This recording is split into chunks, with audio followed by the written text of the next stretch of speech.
हाय सभी विद्यार्थियों व जो भी मेरा वीडियो देखने वाले हैं उन सभी दोस्तों को मेरी ओर से प्रणाम, नमस्ते। आज हम जो टॉपिक है वह है टिड्डी या टिड्डा। जो टिड्डी या टिड्डा है वह अपन आजकल चलन में चल रहा है। राजस्थान हो या पूरे भारत में टिड्डी या जो है वह इतनी भयंकर रूप से भारत में या राजस्थान में आई हुई है जो कि फसलों का सबसे बड़ा एक विनाशक शत्रु के रूप में अपन इसे जानते हैं। क्योंकि फसलों के साथ साथ टिड्डी की अगर अपन बात करते हैं, फसलों के साथ साथ ये पेड़ पौधों इन सभी को सर्वाधिक मात्रा में हानि पहुंचाती है। टिड्डी को अगर अपन देखते हैं तो टिड्डी एकल नहीं है, टिड्डी समूह या दल के रूप में। किसके रूप में? टिड्डी की जो अपन बात कर रहे हैं समूह या दल, जो दल है समूह या दल के रूप में फसलों पर, किस पर? फसलों पर आक्रमण करती है, फसलों पर आक्रमण करती है, फसलों पर आक्रमण करती है। टिड्डी के बारे में अगर अपन देखते हैं, समूह या दल के रूप में फसलों पर आक्रमण करती है। और जिस क्षेत्र में टिड्डी फसलों या पौधों या फल वाले पौधों या वृक्षों पर जब आक्रमण करती है तो उस क्षेत्र में ये एक विनाशक या काल के रूप में दिखाई देती है। वहाँ के पेड़ों की, पौधों की या वृक्षों की पत्तियों को छिन्न भिन्न कर देती है। इसलिए इस टिड्डी को अपन माने, क्योंकि ये एक सर्वभक्षी कीटों के रूप में भी जाना जाता है। अगर अपन टिड्डी की बात करते हैं तो टिड्डी का जो वैज्ञानिक नाम है, अगर इसका साइंटिफिक नाम अपन देखें तो वैज्ञानिक नाम है सिस्टोसर्का गिरगेरिया। ये एक गिरगेरिया है जो जाति है टिड्डी की। अपन बात करेंगे, अभी कई सारी जातियां हो सकती है। तो सिस्टोसर्का, सिस्टो है इसका वंश, क्या है? सिस्टो इसका जीनस है और यह है जाति, जिसे स्पीसीज अपन कहते हैं। तो टिड्डी है एक सिस्टोसर्का गिरगेरिया, यानी सिस्टोसर्का वंश है। और आप सभी जानते हैं कि टिड्डी है तो कीट है, और कीट किस में आते हैं? इंसेक्टा वर्ग में। और इंसेक्टा है जो किस संघ में आता है? तो आर्थ्रोपोडा में। अपन बात करते हैं कुल की या गण, जो इसका गण है, गण के बारे में आप सब जानते होंगे। गण है इसका आर्थ्रोपटेरा। आर्थ्रोपटेरा जो गण है, अगर अपन बात करें तो आर्थ्रोपटेरा गण की विशेषता ये भी अपन मान सकते हैं कि इस गण में आने वाले जो सदस्य होते हैं उनमें भी अपन बात करें 3 जोड़ी टांगे होती है, साथ में अपन बात करें तो 2 जोड़ी पंख होता है। टिड्डी की थोड़ी बहुत बात करते हैं, सामान्य जो टिड्डा है उसे थोड़ा भिन्न है, क्योंकि उसके अभी अपन अलग अलग जाति की बात करेंगे। और इसका कुल अगर अपन देखते हैं तो टिड्डी का जो कुल है, कुल की अपन बात करते हैं तो कुल है टिड्डी का, कुल की अपन बात करते हैं तो है ए करी टिड्डी, ये इसका कुल है ए करी टिड्डी। अपन बात करते हैं तो ये इसका गण हो गया। अब अपन सामने तौर पर देखते हैं कि जो टिड्डी है वो सर्वभक्षी कीटों में आती है और फसलों का सर्वाधिक नुकसान पहुंचाती है पूरे विश्व में। अगर अपन बात करें पूरे विश्व में जो टिड्डी है, उस टिड्डी की कम से कम कितनी जातियां हैं? 5000। कितनी जातियां हैं? विश्व में टिड्डी की 5000 जातियां हैं। कितनी जातियां हैं? 5000 जातियां इसकी पाई जाती है। यानी टिड्डियों की जो जातियों की संख्या भी बहुत ज़्यादा है। इनमें से केवल, इन 5000 जातियों में से केवल सामान्य तौर पर 9 जातियों को, कितनी जातियों को? 9 जातियों को टिड्डी की संज्ञा दी गई है। किसकी संज्ञा दी गई है?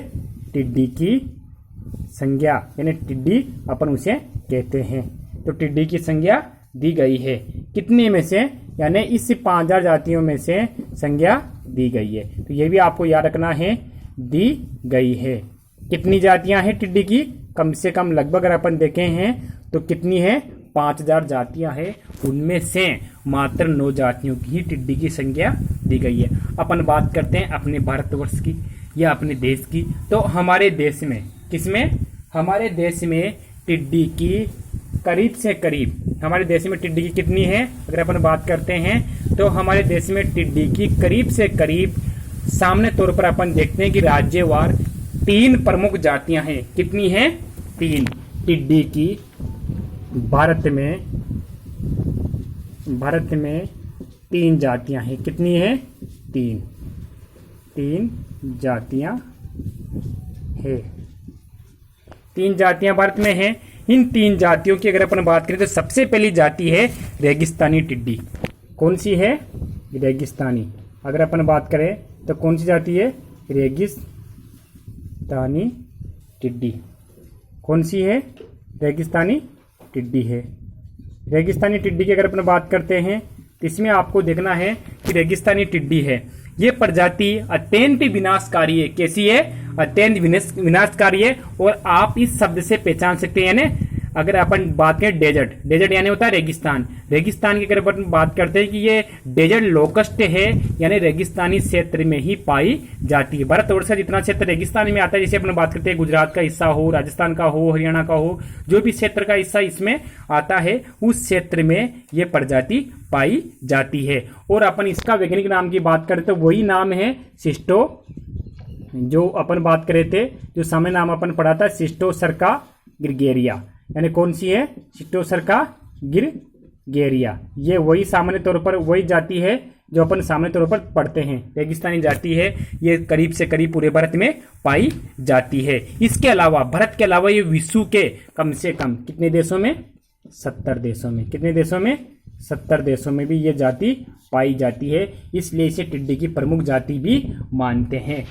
इसके बाद में जो दूसरी जाति है, पहली हो गई रेगिस्तानी, दूसरी है प्रवासनी। कौन सी है?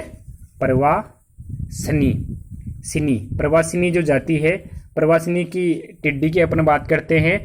प्रवास का अपन अर्थ देखते हैं कि प्रवास का अर्थ होता है माइग्रेट या माइग्रेशन, यानी एक स्थान से दूसरे स्थान पर जाने वाली, ये अपन बात करते हैं माइग्रेशंस।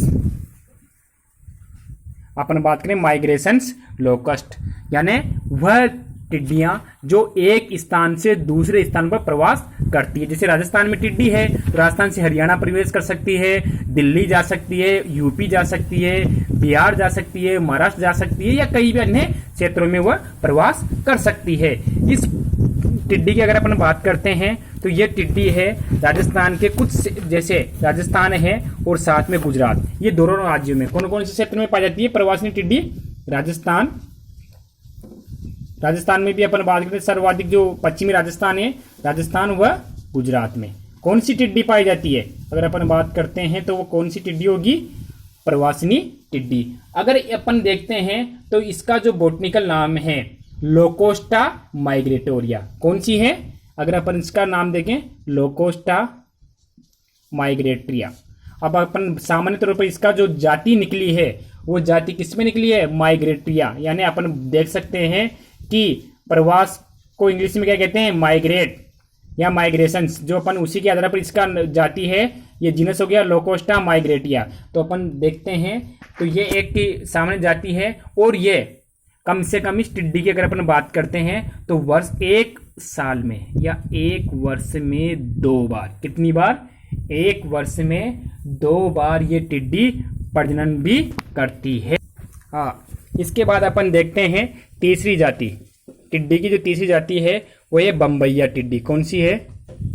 बम्बैया जो टिड्डी है उसकी अपन बात करें हैं, ये बम्बैया टिड्डी है।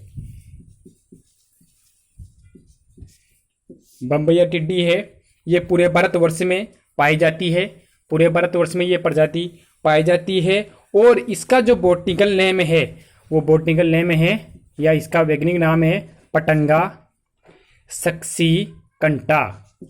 पटंगा सक्सीकंटा, ये इस टिड्डी का बॉटनिकल नेम है। और इसके बाद अपन देखते हैं ये राजस्थान के अलावा इसमें देखते हैं अपन गुजरात, और कहाँ कहाँ पाई जाती है?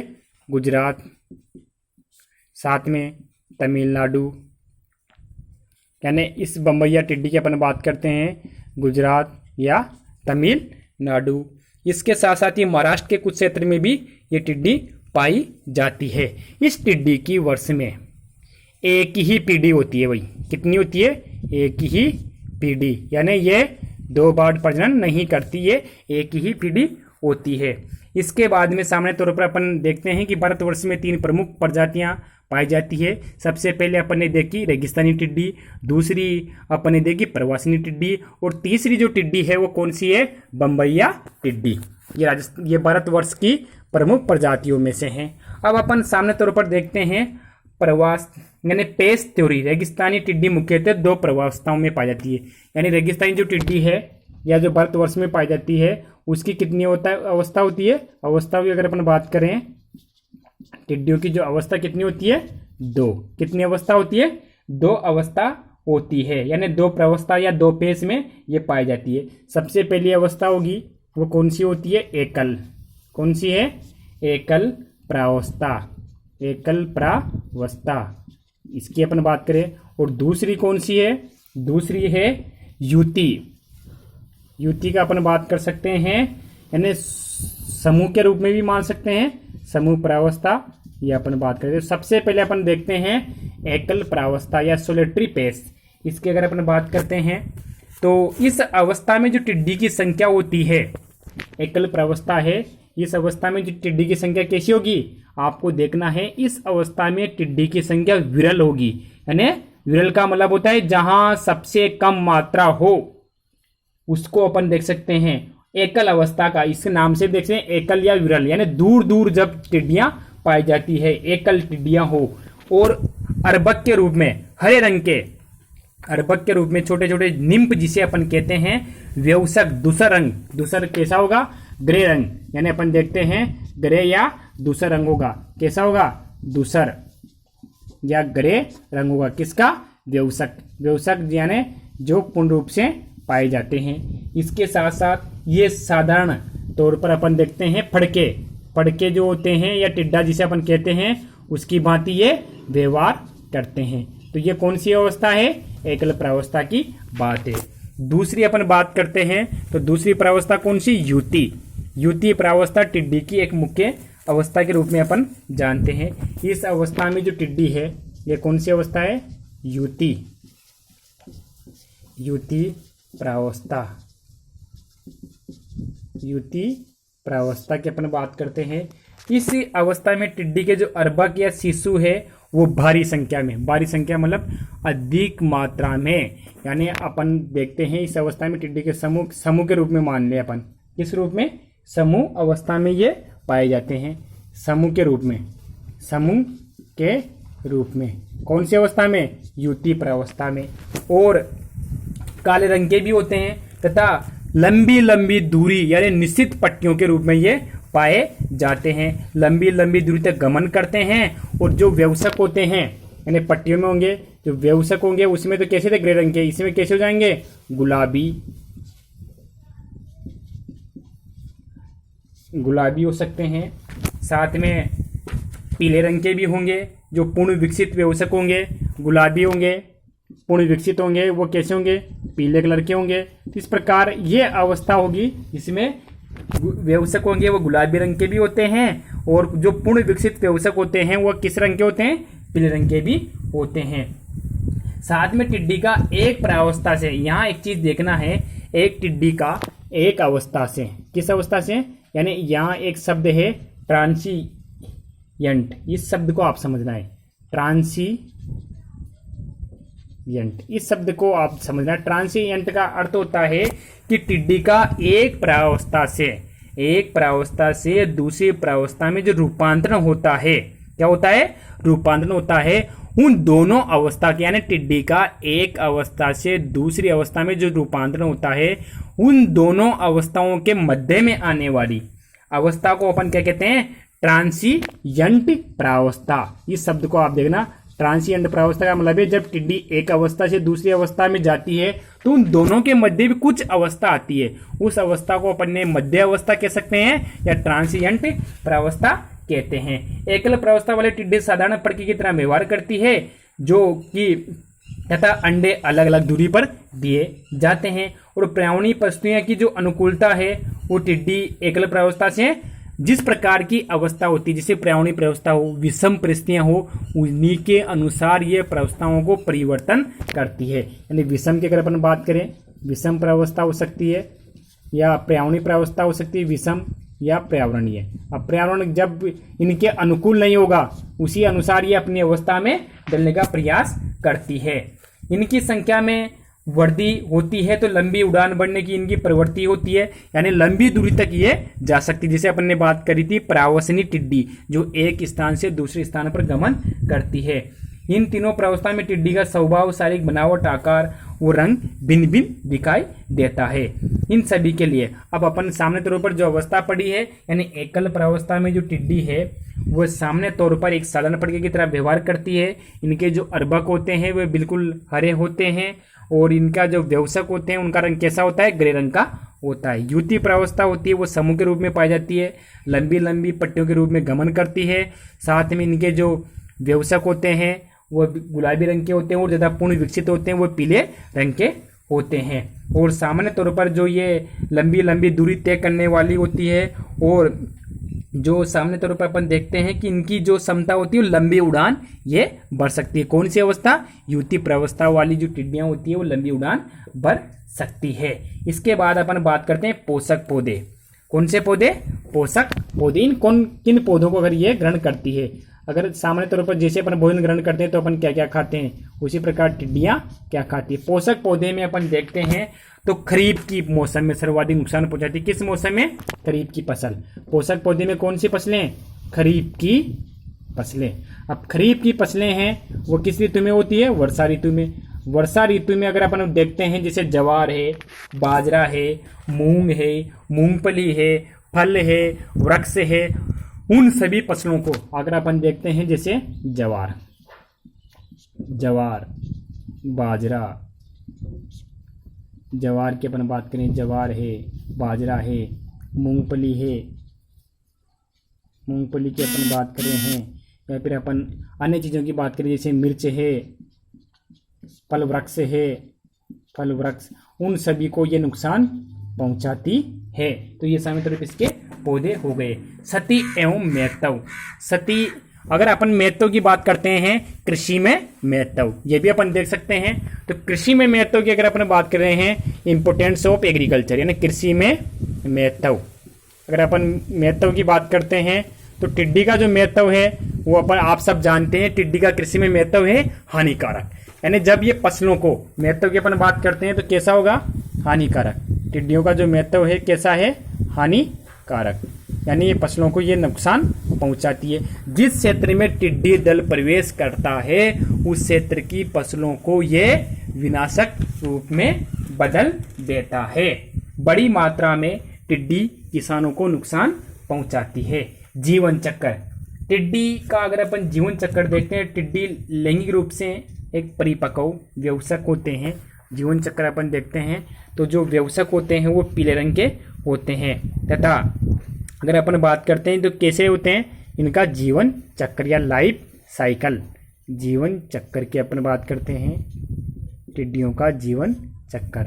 व्यवसक होते हैं, अभी अपन ने बात की थी, तो ये जो व्यवसक होते हैं ये व्यवसक कैसे होते हैं, अगर अपन देखते हैं पीले रंग के। किस रंग के, पीले रंग के। और साथ में अपन बात करते हैं तो ये जो होते हैं मैथुन क्रिया, यानी जो व्यवसक होते हैं वो मैथुन को अपन बात करते हैं, कौन सी क्रिया, प्रजनन भी अपन कह सकते हैं। यानी प्रजनन करने के लिए, किसके लिए, प्रजनन करने के लिए तत्पर रहते हैं, तत्पर रहते हैं। यानी जैसे ही व्यवसक होते हैं वह प्रजनन करते हैं, तो इसका अपन देख सकते हैं कि इनकी जनसंख्या वृद्धि दर ज़्यादा होगी। प्रजनन करने के लिए तत्पर रहते हैं। और मादाएं अंडे देने के लिए किस मिट्टी को, यहाँ से क्वेश्चन बन सकता है कि मादाएं, जो मादा होगी, मादाएं अंडे देने के लिए अंडे किस मिट्टी में, बलुई मिट्टी में। किस मिट्टी में मादाएं जो अंडे देगी वो किस मिट्टी में देगी, बलुई मिट्टी में। किस मिट्टी में, बलुई मिट्टी में ये अंडे देने पसंद करती है। साथ में अगर अपन देखते हैं तो अंडे भूमि में कम से कम अब यहाँ सबसे बड़ी ध्यान देनी होगी, अंडे कहाँ दिए जाते हैं? अंडे दिए जाएंगे भूमि में।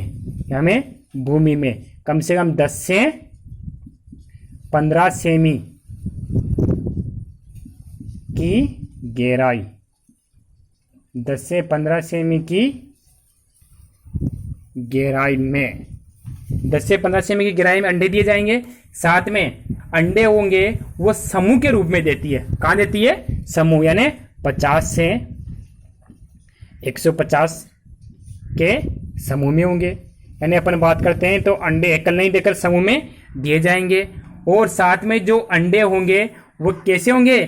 चावल के दाने के समान। रंग कैसा होगा? रंग की अगर अपन बात करते हैं, अंडों का रंग कैसा होगा? पीला। रंग कैसा होगा? पीला रंग होगा। और 7 से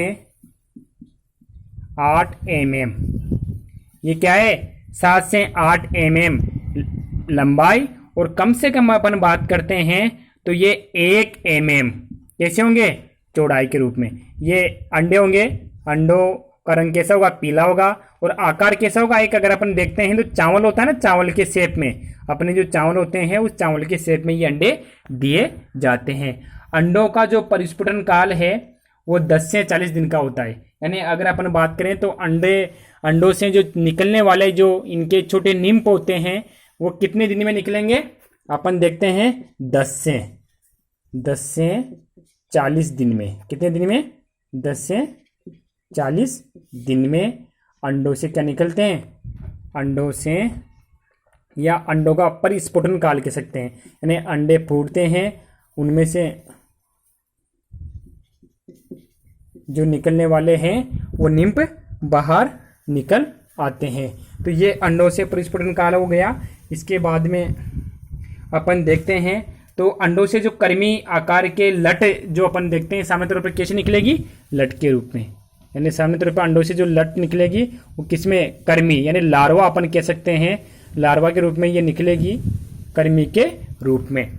इसके बाद अपन देखते हैं कर्मी के आकार के लट के अर्भक के रूप में। अर्भक होता है निम्ब, बिल्कुल जैसे अपन बात करें, जैसे आपको इस प्रकार का निम्ब दिखाई देगा, छोटा, बिल्कुल छोटा निम्ब होता है। एक व्यवसक का इस प्रकार निम्ब होगा, ऐसे यूँ व्यवसक के रूप में निम्ब दिखाई देगा। इसमें ये बाहर सरंगिकाएँ हो गई और ये टांगे हो गई, इस प्रकार छोटी टांगे, और एक बड़ी टांग हो जाती है और यहाँ से छोटे पंख दिखाई देते हैं। ऐसे छोटा निम्ब दिखाई देगा, उसको अपन कहते हैं ये कम से कम बार बार निर्मोचन करेगा। निर्मोचन का मतलब है 3 से 10 सप्ताह में। निर्मोचन का मतलब है इस अवस्था में कम से 5 से 7 ऐसी अवस्थाएं आएगी जिनमें लगातार बढ़ता रहता है। अगर अपन इसकी बात करें तो ये वाला भाग होता है, ये इसका उदर होता है, ये भाग इसका वक्ष होता है, यहाँ पर टांगे होती है, ये सिर वाला भाग होता है। तो इसकी जो ये बार बार निर्मोचन करेगा। निर्मोचन की अगर अपन बात करते हैं तो निर्मोचन लगातार करना, जैसे अपन सांप को देखा है आपने, सांप अपनी केचली उतारता है, बार बार उतारता रहता है समय के साथ साथ। इस प्रकार ये कम से कम 3 से 10 सप्ताह में। अब 3 से 10 सप्ताह का मतलब है, अगर अपन बात करते हैं कि ये 1 महीने से लेकर 2.5 महीने तक अपन बात करते हैं, या समय तौर पर अपन देखते हैं कम से कम, यानी 20 से लेकर ये करीब अपन देखते हैं 70 दिन तक के मध्य में बार बार निर्मोचन करेगा, जिससे किस अवस्था आएगी? एक व्यवसक अवस्था में परिवर्तित हो जाता है। और व्यवसक होते हैं किस अवस्था में? व्यवसक की अपन बात करते हैं तो व्यवसक होगा वह कम से कम 10 दिन पश्चात ही, यानी एक व्यवसक बन जाएगा। व्यवसक 10 दिन पश्चात ही क्या करेगा? जनन करना, यानी मैथुन क्रिया प्रारंभ कर देता है। ये एक मैथुन क्रिया प्रारंभ करता है। और इस प्रकार टिड्डी वर्ष में 2 बार, ग्रीष्म और शीत ऋतु में अगर अपन बात करते हैं तो ये जो टिड्डी थी उसकी कितनी पीढ़ियां होती है? 2। कितनी होती है? एक वर्ष में 2 पीढ़ियां। यानी सामने तौर पर ये जो रेगिस्तानी टिड्डी है, रेगिस्तानी टिड्डी की अपन बात कर रहे हैं तो रेगिस्तानी टिड्डी जो अपन कह रहे थे शिस्टोसर्का ग्रिगेरिया, वह 2 बार, कितनी बार? 2 बार अंडे देती है। 2 बार अंडे देती है। एक बार किस ऋतु में? शीत ऋतु में। किस ऋतु में? शीत ऋतु में। एक बार शीत ऋतु में, और दूसरी कौन सी है? ग्रीष्म ऋतु में, यानी जो टिड्डी होती है वो 2 बार अंडे देती है। तो आपको ध्यान रखना है, एक कौन सी ऋतु है, शीत ऋतु, और दूसरी है ग्रीष्म ऋतु में। इसके पश्चात अगर अपन बात करते हैं तो टिड्डियों का एक थोड़ा सामने तौर पर अपन जो अंडे देती है उसको अपन देख सकते हैं कि मादा अंडे देती कहाँ पर है और अंडे कैसी होती है। टिड्डियों का एक थोड़ा सा चित्र समझने की कोशिश करो आप। इसे अपने सामने ये यहाँ से टिड्डी है, टिड्डी के तौर पर अपन देखते हैं ऐसा इनका चेहरा होता है। चेहरे पर यहाँ बाहर छोटी छोटी श्रृंगिकाएँ होती है। श्रृंगिकाएँ के साथ साथ यहाँ पर आप देखते हैं तो थोड़ी आँख के तौर पर होगी। ये क्षेत्र इस प्रकार होगा। यहाँ से अपन देखते हैं तो ये टिड्डी का हिस्सा होगा। इस हिस्से को अपन मानते हैं वक्ष वाला हिस्सा होगा।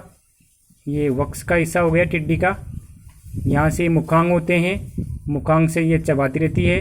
मुखांग के पश्चात का हिस्सा अपन देखते हैं तो ये वक्ष वाला हिस्सा हो गया। और यहाँ से अपन देखते हैं तो टिड्डी का ये वाला क्षेत्र होता है उदर वाला, ये क्षेत्र। यहाँ से ये उदर का हिस्सा हो गया। उदर का हिस्से के पश्चात टिड्डी पे अपन देखते हैं तो टिड्डी पे कितनी, कम से कम इसकी 3 जोड़ी टांगे होती है। जो टांगे को अपन देखते हैं तो यहाँ से इसकी 3 जोड़ी टांगे निकलती है। ये यहाँ जो अपन दिखा रहे हैं चित्र में आपको 1 जोड़ी दिखेगी, बाकी 2 जोड़ी इसकी छिपी हुई टांगे होती है। तो इसकी कितनी जोड़ी टांगे होती है, कम से कम इसकी 3 जोड़ी टांगे होती है। 3 जोड़ी टांगे होती है। पर इसके कम से कम अपन देखते हैं तो कीट वर्ग में कम से कम कितने खंड होते हैं, अपन देखते हैं कम से कम 20 खंड होते हैं। 20 में से इसके 6 खंड होते हैं, वो अपन देखते हैं तो 6 खंडों में से ये यहाँ पर आ जाती है 2 जोड़ी टांगे और इसकी 2 जोड़ी पंख इसमें होते हैं। ये पंख यहाँ दिख रहे हैं, ये पंख हो गए इसके, एक सामने अवस्था में है। और अपन ये सामने टिड्डी होती है। ये ऐसी टिड्डी आपको दिखाई देगी। जो टिड्डी के अगर अपन देखते हैं तो कितने खंड होते हैं इसमें, कुल 20 खंड कितने होते हैं, खंड की अपन बात करें तो खंड होते हैं 20। इसमें से 6 खंड किस में आएंगे, 6 खंड है सिर। इसके बाद में 3 खंड किस में आएंगे, 3 खंड है वक्ष। और इसके 11 खंड किस में है, उदर में। 11 खंड किस में है, उदर में। अगर अपन बात करें तो ये वाला खंड होगा, ये जो है ये सिर में आ गए। सिर में 6 खंड, इसमें श्रृंगिकाएं होती है, साथ में इसमें आंख होती है। ये वाला हिस्सा होता है, इसमें 3 खंड होते हैं, ये 1, 2 और 3। इन 3 खंडों को अपन कहते हैं वक्ष। ये वाला जो हिस्सा है पूरा, ये किस क्षेत्र में आएगा, उदर में। उदर जो मादा होगी, एक लिंगी के तौर पे अपन देखते हैं, जो मादा टिड्डी होगी वो इस प्रकार, आप जमीन में अंडे कैसे देती है, यहाँ से ध्यान रखना। आप अपने पंखों में से इस उदर वाले भाग को, पंखों में से इस जो उदर वाला भाग है उसको अपने देखते हैं और मिट्टी में यूं लेगी। कहाँ लेगी, मिट्टी में यूं लेगी। पंख ऊपर के ऊपर ऐसे कैसे रह जाएंगे और मिट्टी में रहने पर जहाँ ये मिट्टी है उस मिट्टी में, इस मिट्टी के अंदर उदर वाले भाग को थोड़ा और लंबा हो जाता है। मादा का उदर लंबा होता है और इस मादा के उदर के ये वाला जो भाग अपन कर रहे थे कि 10 से कम 15 सेमी, कितने सेमी, 10 से 15 सेमी गहराई में जो अंडे देती है। कितने सेमी में, 10 से 15 सेंटीमीटर में इस गहराई में जो ये यहाँ पर अंडे देगी। इस प्रकार ये अंडे देगी चावल के दाने के समान। ये चावल के दाने के समान अंडे देगी। अंडों का आकार होगा 7 से 8 सेमी लंबा होगा, मिलीमीटर चौड़ा होगा। इस प्रकार ये अंडे देती है। अगर अपन बात करते हैं तो ये अंडे जो दे रही है उन अंडों से, ये अपन बात करें तो एक व्यवसक हो गई। ये कौन सी हो गई, व्यवसक। कौन सी अवस्था हो गई, ये व्यवसक अवस्था हो गई। यहाँ से अब कम से कम जो निकलेंगे वो निम्फ होंगे। निम्फ को अपन बात कर सकते हैं अर्भक। क्या होंगे, अर्भक होंगे। उन अर्भक में कितनी बार निर्मोचन होगा, कम से कम अपन बात करें 3 से 10 सप्ताह। 3 से 10 सप्ताह या अपन माने सामान्य तौर पर 20 से 70 दिन में कम से कम 5 से 7 बार निर्मोचन होने के पश्चात क्या बनेगा, एक व्यवसक कीट बनता है। अब अपन बात करते हैं, सामान्य तौर पर आपको यहाँ तक सब समझ में आया होगा। कोशिश करते हैं और ज़्यादा समझ में आए, इसके लिए आगे आप कमेंट कर सकते हैं कि कैसा रहा। आगे अपन बात करते हैं प्रबंधन की। अगर अपन बात करते हैं कि कीट जो टिड्डी है उसको अपन किस प्रकार रोक सकते हैं। प्रबंधन, प्रबंधन भी अपन देखते हैं 3 प्रकार का पढ़ते हैं अपन, सस्य प्रबंधन, जैविक प्रबंधन और रासायनिक प्रबंधन। सबसे पहले अपन देखते हैं सस्य, जैविक और रासायनिक। अब आप सबसे देखते हैं कि अगर अपन देखते हैं कि सस्य प्रबंधन हुआ प्रबंधन जो अपने स्तर पर अपन कर सकते हैं, जैसे रात्रि तथा सूर्य उदय से पहले, रात्रि और सूर्य उदय से पहले एक जगह, एक ऐसा स्थान जहां पर सभी अर्भक एकत्रित होते हैं, उनको अपन जो अपने फायर ब्रिगेड होता है ना, इसी प्रकार का एक आग की लपटें फेंकने वाले यंत्र को जलाकर उनको अपन नष्ट कर सकते हैं। आग फेंकने वाला, अब आग फेंकने वाला कोई यंत्र हो, उस यंत्र की सहायता से अपन इनको नष्ट कर सकते हैं। ये इसका सस्य प्रबंधन का पहला पॉइंट है। दूसरा अपन देख सकते हैं फसलों में होने वाले नुकसान को, जो फसल है उसके नुकसान में अपन क्या करेंगे, निमोली होती है अपने नीम की निमोली, उस निमोली का तेल निकालेंगे। निमोली का तेल निकाल कर क्या करेंगे, निमोली का तेल निकाल कर अपन क्या करेंगे, उस निमोली का तेल निकाल कर उसका छिड़काव अपन फसलों पर कर सकते हैं, जिससे भी अपन ये बच सकते हैं। तो सस्य प्रबंधन के 2 पॉइंट है, आग फेंकने वाली लपटों वाले यंत्र से इसको सूर्य उदय से पहले और शाम के समय रात्रि में जहां ये इसके अर्भक एकत्रित होते हैं, उनको आग की लपटों फेंकने वाले यंत्र से अपन उसको जला सकते हैं। साथ में अगर अपन देखते हैं तो फसलों पर निमोली या नीम की निमोली का तेल का छिड़काव अपन कर सकते हैं। दूसरा है जैविक प्रबंधन। ये जैविक प्रबंधन है। जैविक प्रबंधन में आजकल जैविक का मतलब है ऐसे कीट या ऐसे पक्षी जिनके द्वारा इनके अंडों को खाकर नष्ट कर सकते हैं। एक ऐसा कीट है या ट्रोक्स, याद रखना आप, ट्रोक्स प्रोसेरस, ट्रोक्स प्रोसेरस एक ऐसा कीट है, उस जो इनके भ्रंग है नामक जो भ्रंग है वह इनके अंडों को, किनके अंडों को, टिड्डी के अंडों को खाकर नष्ट कर देता है। ये जैविक प्रबंधन का पहला हो गया। दूसरा अपन देखते हैं बेसिलस तुरीनजेंसिस। बेसिलस तुरीनजेंसिस नामक एक जो बैक्टीरिया है वो टिड्डी के जैविक ईंधन में प्रभावी होता है। तो ये भी आप याद रखना, बेसिलस, अपन बीटी ऐसे पढ़ते हैं ना, बीटी कपास है, उसी प्रकार के इनमें अपन जीन के द्वारा कर सकते हैं, उसी प्रकार ये जीवाणु है बेसिलस तुरीनएसिस, ये एंसिस है, इसके द्वारा भी अपन इनको नियंत्रित कर सकते हैं। इसके अलावा तीसरा है जैविक प्रबंधन में, जैसे तोता है, मैना है, कौवा है, ये टिड्डियों को खाकर नष्ट कर देते हैं, यानी समूह में पक्षियों द्वारा भी इनका नियंत्रण कर सकते हैं। अब इसके बाद में तीसरा जो पॉइंट है वह है रासायनिक प्रबंधन।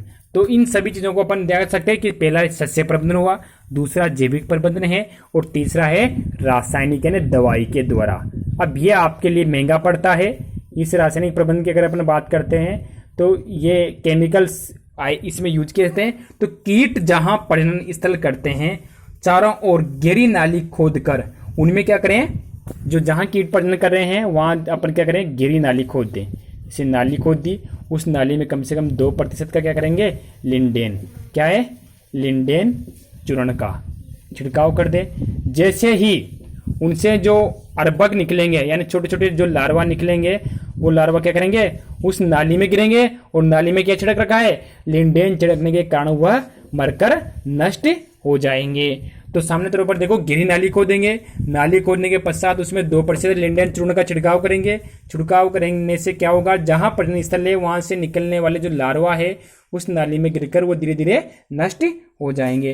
अब इसके बाद देखते हैं दूसरा, अर्भकों के रास्ते में जहां से निम्फ गुजरते हैं। अब निम्फ का पता है आपको, 3 से लेकर 10 सप्ताह का जो टाइम पीरियड है उसमें निम्फ निकलते हैं। शाम काल और सुबह के समय जहरीला चारा यानी गेहूं की भुस्सी, सोडियम प्रोसिलिकेट या प्रिसग्रीन नामक विष है वो छिड़काकर इसको अपन कर सकते हैं, जिससे कि ये कीट नष्ट हो जाए। यानी जहरीला पदार्थ का छिड़काव करना है, जहरीला पदार्थ। जो भी अपन छिड़काव कर रहे हैं यानी फसलों जहाँ से वो गुजरते हैं जिससे कि वो नष्ट हो जाएं। तो दोस्तों यहाँ तक अपन ने जो पढ़ा है वो टिड्डी के बारे में सामान्य जानकारी ली है। कोशिश करते हैं कि आप लोगों को समझ में आया होगा। थैंक यू, नमस्ते, बाय।